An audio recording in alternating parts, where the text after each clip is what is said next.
Hi guys, welcome to the Love and Psychology podcast. Today for episode 3, we are in a different setting, and that is because we have a special guest joining us. Hi guys, I'm Chloe Landon, and I'm so excited to be on the podcast today. And we're so happy to have you, Chloe. So today we are focusing primarily on stress and how it can be induced by love. This is a typical thing for pretty much anyone who has felt in love, I guess. Yeah, and that could be anyone though, so I guess this episode could be targeted towards anyone and everyone who has felt these emotions. Well, yeah, let's jump right into it. Love is quite a broad term. It's a really hard word to define as there is so many different types of love. There's romantic love, true love, love for family, pets, and even objects. All of these release different factors in our mind that strongly associate with processes similar to the limbic systems.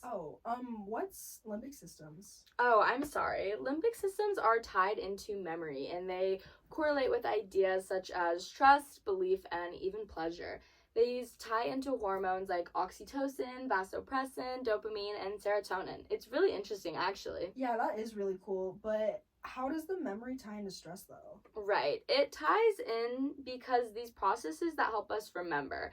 It helps the mind with development on how to control logical behavior. Yeah, and because sometimes when people are in love, it can cause irrational and rash decisions that help people not make these choices again in the future. Yeah, exactly like that, actually. Stress is also crucial to the survival of humans as it teaches ways of coping mechanisms that help us grow. Oh, wow, I did not know that. Yeah, but honestly, I think the coolest part is that when these hormones get released, the ones I mentioned earlier, it triggers nitric oxide to be produced, which helps limit stress actually.